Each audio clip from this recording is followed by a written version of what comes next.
government's own public consultation was met with 73% of respondents opposing the government's plans to crack down on what can and cannot be said in this country without fear of prosecution. Most people would think that such overwhelming opposition to government plans would result in them being changed or scrapped, but most people haven't been paying attention.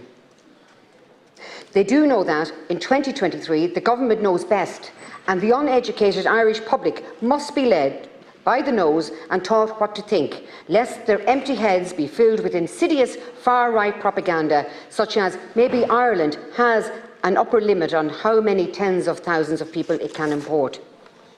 As such, the government deigned to ignore the results of its consultation and ploughed ahead, making a profit out of the author of one submission which predicted, "It doesn't matter what anyone says, you do what you want regardless."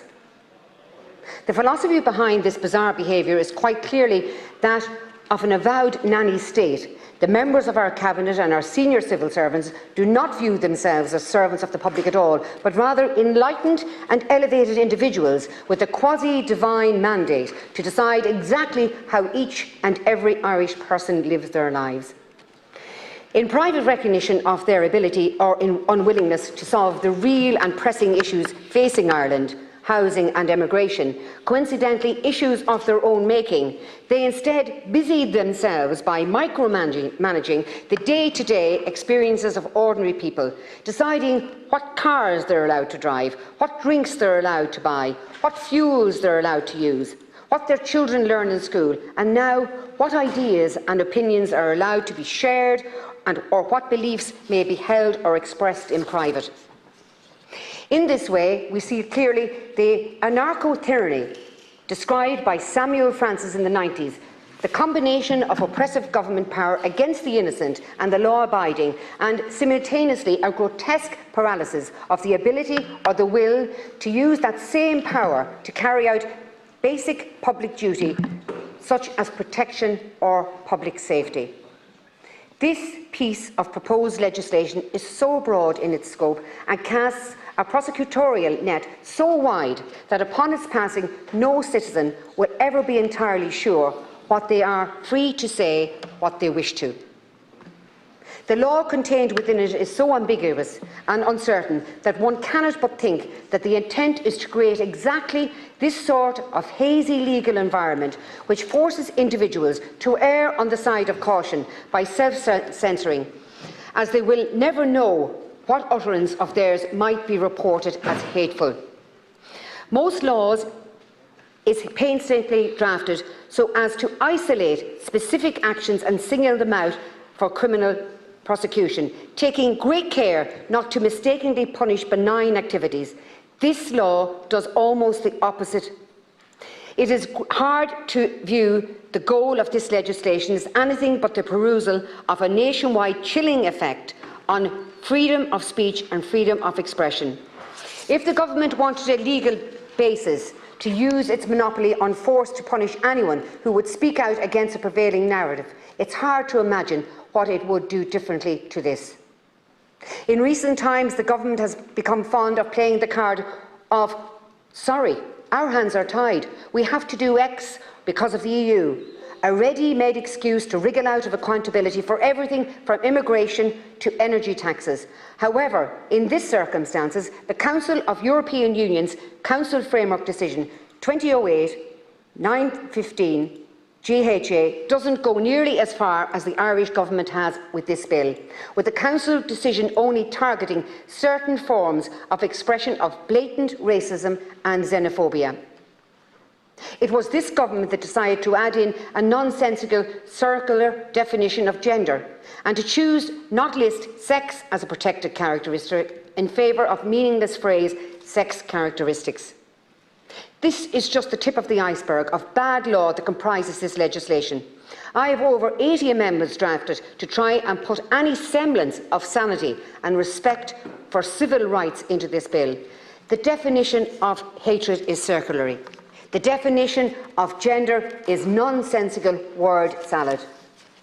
The very premise of the bill is that some persons are worthy of protections and others are not, hence the exclusive list of protected characteristics. If you happen to be hated for something to do with your person that's not on the list, you're fresh out of luck. The characteristics for which you're being persecuted isn't in vogue. Various sections of the bill rely heavily on the legal friction of the reasonable person, which is all but useless as an aid to the courts when it comes to controversial social issues upon which reasonable people diverge.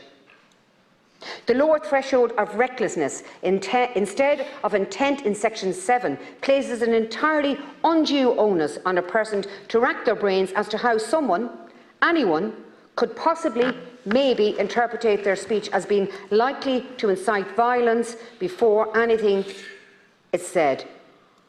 Section 9 establishes that in order to be put into jail for having incited violence, you don't actually have to have incited any violence. This is clown world stuff. The law is there to protect people.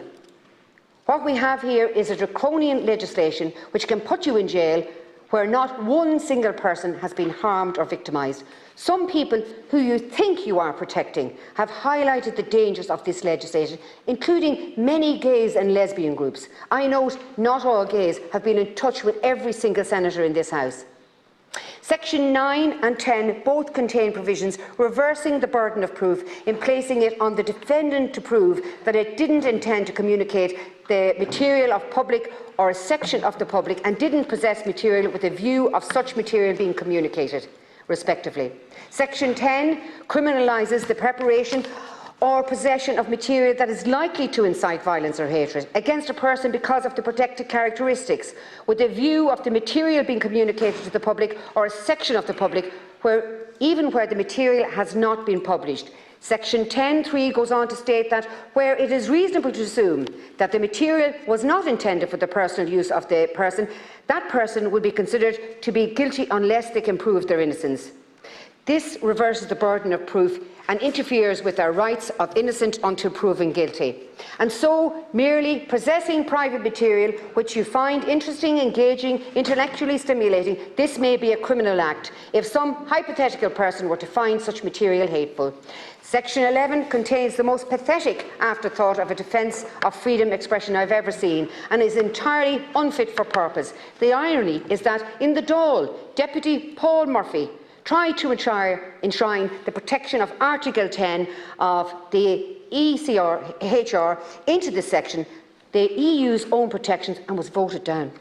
So our government has the gall to throw up its hands and say, oh whoa, the EU is making us pass this, our hands are tied, and then vote against the inclusion of the EU's own protection for free speech.